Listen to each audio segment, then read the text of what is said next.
Հարկադիր պարապուրդի մատնված Նաիրիդ գործարանում այժմ ընդամենը 260 աշխատող է մնացել, սակայն նրանց էլ աշխատավարձ չեն վճարում։ Քիմիական հսկայի անվտանգությունն ապահովող աշխատողներն այսօր 8:30-ից կառավարական 3-րդ շենքի մոտ էին։ Նաիրիդցիները էներգետիկ ենթակառուցվածքների ու բնական պաշարների նախարարի հետ էին ցանկանում հանդիպել։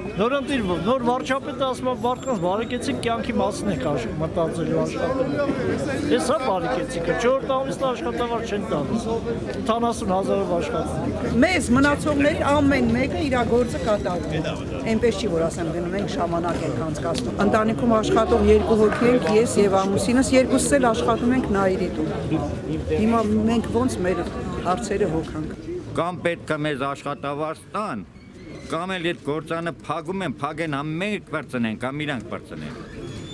Չի կարելի մարդկանց տարիներով քթից ականջից քաշ տալով գցել փողոցները։ 1.5 ժամ տևած բողոքից հետո էներգետիկ ենթակառուցվածքների ու բնական պաշարների նախարար Աշոտ Մանուկյանի աշխատակազմի ղեկավարն ու օգնականն ի վերջո հանդիպեցին Նաիրիդցիների խմբին։ Գործարանի արհմիության ղեկավարի խոսքով իրենց փոխանցեցին, որ աշխատավարձը վճարելու համար կառավարությունը գումար է փորձում գտնել։ Մինչև հիմա աշխատավարձը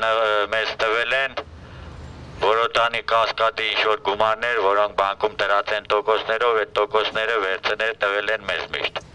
Հիմա այս պահի դրությամբ այդ աղբյուրը փակվել է։ Վաղը եւ երկուշաբթի օրը ժամանակ ենք տալիս, որ մեր աշխատավարձի համար կոնկրետ հարց որոշում ընդունեն։ Այս անգամ էլ ամփեր ենք, տեսնենք մյուսը ոնց կլինի։ Բայց կա նաեւ ավելի լավ բան, որ չեմ կարող շատ բան ասել, ոնց որ Նաիրիդի ապագան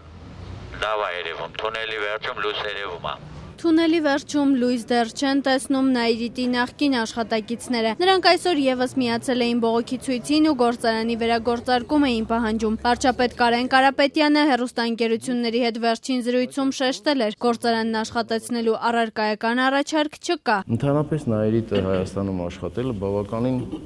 բարդ խնդիր է։ Տեսեք, չգիտեմ, 3 թե 4 փորձ է եղել Եվ որևէ փորձի ժամանակ կարծում եմ, վստահ չեմ, բայց կարծում եմ, որևէ մեկը 10 տարվա կանխատեսում չի ուզել էներգակիրների։ Իմ համոզմամբ, եթե նման հարց չի բարձրացնում պոտենցիալ ինվեստորը, իր հետ պետք է չշարունակել խոսելը, որովհետև շատ խիստ կախված է դրանից։ Եթե դու չես հասկանում 10 տարի ինչ է լինելու, ապա ոնց ես դու այդքան գումար պատրաստվում ներդնելու եւ այդ բեռը քո վրա վերցնելու։ Նաիրիդցիները հակադարձում են։ Ոչ մեկ այդպիսի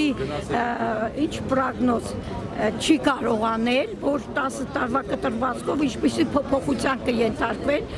Բնական է, որ եթե էներգակիրները համաշխարհային շուկայում թանկանան, ոչ թե արհեստականորեն միայն Հայաստանում, ուրեմն համաշխարհային շուկայում կաուչուկի գինն էլ կթանկանա։ Ինչի փակեցին Նաիրիդ, առաջի հարցի պատասխան թողած վարչապետը տա, ով փակեց եւ ինչ պատճառով փակեցին Նաիրիդը։ 370 միլիոն դոլար Նաիրիդի վրա վարձ դուրս կերես Տիգրան Սարգսյանի կերան գնացին։